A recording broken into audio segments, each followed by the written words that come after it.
अस्सलाम वालेकुम एवरीवन, कैसे हैं आप लोग। तो आज हम बनाने जा रहे हैं बहुत ही ख़ास लोगों के लिए या फिर ख़ास मौके त्योहारों पर बनाई जाने वाली डिश पूरन पूरी।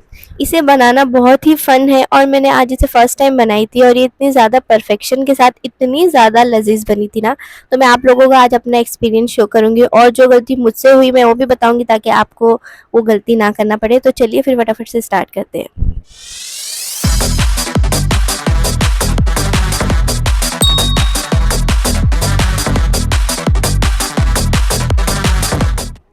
यहाँ पर मैंने 2 कटोरी चने की दाल ली है। यूजुअली इसे रात भर या फिर 2-3 घंटे भिगाया जाता है, पर मैंने इसे भिगाया नहीं था, तो मैंने इसे अच्छे से वॉश करके डायरेक्ट इसे उबालने रख दिया था। तो यहाँ पर मैंने इसमें नमक, हल्दी और तेल और पानी के साथ मिक्स करके इसे उबालने रख दिया और कम से कम 4 सीटी तेज़ पे आ गई थी और स्लो पे मैंने 3 या 4 सीटी ली थी। उसमें ये दाल एकदम अच्छे से गल गई थी। तो इसे फर्स्ट टाइम बनाते टाइम मुझे बहुत डर लग रहा था क्योंकि मैंने बहुत से लोगों से सुना था कि ये फट जाती है, ठीक बनती नहीं है। लेकिन फिर भी मैंने अल्लाह का नाम लिया और फिर स्टार्ट कर दिया और अल्हम्दुलिल्लाह से बहुत ही ज़्यादा अच्छी बनी थी। घर में सबको बहुत पसंद आई थी और जो मेहमान आए थे माशाल्लाह उन्हें भी बहुत ही अच्छी लगी थी। तो यहाँ पर मैंने दाल को उबलने रख दी है। अब मैं यहाँ पे चलती हूँ आटे की तरफ। तो यहाँ पे मैंने 2 कप आटा और 1 कप मैदा लिया था। इसे फिर अच्छे से हमें गूँथना होगा, बहुत ही अच्छे से इसकी मसाज करनी होगी। तो इसमें मैं डालूँगी 1 चम्मच हल्दी, 1 चम्मच नमक और 1 चम्मच ऑयल और इन सारी चीज़ को अच्छे से मिक्स करके फिर थोड़ा-थोड़ा सी पानी डालकर इसे मसाज करनी होगी।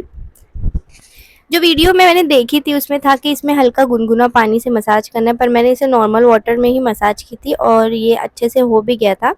सारी चीज़ें अच्छे से मिक्स करने के बाद मैंने इसे 5 से 6 मिनट मसाज दी, जैसे हम नॉर्मल आटे को मसाज देते हैं रोटी वाले, और फिर इसे रख दिया था कम से कम 15 मिनट के लिए।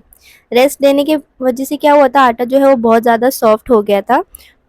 तो ये पूरी का असली इंट्रो ही यही है कि कुरकुरी और नरम पूरी के अंदर चने की दाल और गुड़ को भर के बनाते हैं और वो बहुत ही ज़्यादा टेस्टी लगती है। मेरे घर में तो ये सबको बहुत ज़्यादा पसंद है। आपको पसंद है कि नहीं प्लीज़ मुझे बताइएगा, और अगर ये रेसिपी आपको अच्छी लग रही है तो प्लीज़ इसे लाइक भी ज़रूर करिएगा। तो यहाँ पे हमारी दाल जो है वो गल गई है और मैं इसे अच्छे से घोट रही हूँ। बस सबसे बड़ी मिस्टेक मैंने यहाँ पे यही की थी कि जब दाल मैंने बॉईल करके निकाली तो उसका जो एक्स्ट्रा पानी था उसे मैंने नहीं फेंका था, जिसकी वजह से दाल बहुत ज़्यादा पतली हो गई थी और मुझे बहुत देर तक इसे पकाना पड़ा था। तो आप ऐसा बिल्कुल मत करिएगा। जैसे जो भी पानी एक्स्ट्रा रहता है ना दाल का, वो निकाल के उसके बाद उसे घोटिए। और फिर ये अच्छे से पकाने के बाद फिर मैंने यहाँ पे गुड़ भी डाला था। इसमें अपनी क्वांटिटी से आप गुड़ डाल सकते हैं जितना आपको मतलब मीठा लगता है। तो मैंने यहाँ पे कम से कम 2 कप के करीब गुड़ डाला और इसे भी बहुत देर तक के पकाया था। ये थोड़ा लेंदी प्रोसेस है, इसमें थोड़ा टाइम ज़्यादा लग सकता है क्योंकि इसका पानी अच्छे से जब तक ड्राई नहीं होगा तब तक हमारी जो पूरी है वो परफेक्ट नहीं बनेगी। तो यहाँ पर अच्छे से गुड़ और चने की दाल को ड्राई करने के बाद मैं इसे एक उस पे निकाल रही हूँ ताकि जल्दी से ठंडा होए और उसके बाद मैं इसे बेलूँ और सेकूँ और जल्दी-जल्दी से बना के खाऊँ। तो यहाँ पर ये गुड़ देखिए अच्छे से 10 मिनट रखने के बाद ठंडा हो गया था। अब मैं यहाँ पे क्या कर रही थी, इसके छोटे-छोटे से बॉल बना के मैंने रख लिए थे, जो मैं इन पूरी में भरने वाली हूँ। और यहाँ पे हमारा आटा जो है वो भी ऑलमोस्ट बहुत ही अच्छा सॉफ्ट हो चुका था। अब इसकी ये बनाने के लिए तैयार था। तो यहाँ पर मैंने आटे को थोड़ा-सी ले लिया था और ये मेरी फर्स्ट पूरी, तो मुझे समझ में नहीं आ रहा था कि मैं ज़्यादा लूँ या फिर कम लूँ, तो मैंने नॉर्मल एक रोटी का जितना रहता है ना, उतना ही बड़ा लिया था। आप अगर छोटी-छोटी बनाना चाहते हैं ना तो पेड़ा थोड़ा-सा छोटा-छोटा लीजिए। और यहाँ पे जो मैंने चने और गुड़ का जो बॉल बनाया था उससे भी ले लिया और फिर उसके अंदर भर के इसे बहुत अच्छे से पैक कर दिया था। कहीं से भी कुछ दिख नहीं रहा था। बस अब सबसे मेन प्रोसेस यही था, ये फटना नहीं चाहिए था बिल्कुल भी, वरना ये पूरी मेहनत जो है वो पानी में चले जाती मेरी। तो मैंने इसे बहुत अच्छे से हल्के-हल्के हाथों से पहले थोड़ा बढ़ा लिया था और उसके बाद मैंने इसे बेलना शुरू किया। तो बेलने टाइम मुझे ऐसा लग रहा था कि शायद ये अब फटेगा, मगर माशाल्लाह से ज़रा सा भी फटा नहीं, क्योंकि जो हमारा चने की दाल और गुड़ का जो मिश्रण था वो बहुत ही परफेक्ट बना था। बहुत देर तक मैंने उसे पका लिया था, उसका कलर ऑलमोस्ट येलो से ब्राउन में आने लग गया था। जिस तरीके से हम चने की दाल का हलवा बनाते हैं ना, उसे बहुत देर तक पकाते हैं, बिल्कुल उसी तरीके से मैंने बहुत देर पकाया और ये देखिए हमारी जो रोटी है वो बिल्कुल परफेक्ट बनी थी। मैंने यहाँ पे बड़ी-बड़ी रोटी बनाई थी, आप अपने हिसाब से छोटी-बड़ी कर सकते हैं। तो इसे मैंने नॉर्मल पहले सेक लिया था दोनों साइड से अच्छे से। उसके बाद यहाँ पे मैंने घी डाली है और घी में मैंने इसे पकाया था। ये देखिए एक साइड बहुत अच्छे से जब पक जाएगा तो उसके बाद हम इसकी साइड को चेंज करेंगे और जब सब तरफ से अच्छे से पक जाएगा उसके बाद ही घी डालिएगा, वरना ये घी डालते साथ ही तुरंत पकने लगेगा और फिर अंदर से है जो थोड़ी सी कच्चापन लगेगा, बिल्कुल आटा आटा लगेगा खाने में। ठीक है, तो अपने हिसाब से आप इसे पतली या मोटी, छोटी या बड़ी कर सकते हैं, प्रोसेस सेम रहने वाला है।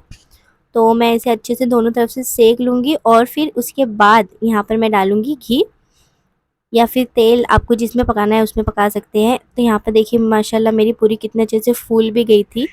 तो पहली पूरी में ही मेरे अंदर कॉन्फिडेंट आ गया था, मुझे लग रहा था कि शायद ये मेरे से हो जाएगी, और ये माशाल्लाह बहुत बहुत बहुत अच्छी बनी थी। टेस्ट भी इसका बहुत ही अच्छा आया था और बिल्कुल ऐसा लगा था कि बाहर की पूरी है, ना कुछ कम था ना कुछ ज़्यादा था। क्वांटिटी जो थी मीठेपन की वो भी बिल्कुल परफेक्ट बनी थी। ये ना सिर्फ खाने में टेस्टी बनी बल्कि इसे बनाने में भी मुझे बहुत मज़ा आया, और जितनी जल्दी ये बन के तैयार हो रही थी, बिल्कुल नॉर्मल रोटी जैसे बनाती हूँ ना मैं, बिल्कुल वही स्पीड से मैंने इसे बनाया है। इस पूरी के 2 इम्पोर्टेंट की पॉइंट्स हैं। फर्स्ट तो ये है कि आप जो आटा यूज़ करने वाले हैं उसे ज़रूर से रेस्ट दीजिएगा ताकि वो बहुत ही सॉफ्ट बने, क्योंकि पूरी बाद में उतनी ही सॉफ्ट और मुलायम बनेगी। और दूसरा ये है कि जो भी आप चने की दाल और गुड़ या फिर शक्कर वाला जो मिश्रण बनाएंगे उसे बहुत अच्छे से ड्राई कर लीजिएगा, तभी आपकी पूरी जो है बिना फटे बहुत परफेक्ट बनने वाली है। आप जब भी ये पूरी को बनाइएगा ना, देखना वो पल बहुत ही खास हो जाएगा और इंशाल्लाह आपको ये पूरी बहुत ज़्यादा पसंद आने वाली है। तो ज़रूर से पूरी को ट्राई करिएगा, और अगर मेरे चैनल पर नए हैं तो प्लीज़ सब्सक्राइब करके जाइएगा, और इसी तरीके की ईज़ीएस्ट रेसिपीज़ मेरी चैनल पे मौजूद है, आप जाके चेक कर सकते हैं। फिर मिलेंगे इसी तरीके और एक ईज़ी सिंपल रेसिपी के साथ। तब तक के लिए खाइए, खिलाइए, खुश रहिए, अपना ख्याल रखिए और दुआ में भी याद रखिएगा। अल्लाह हाफ़िज़।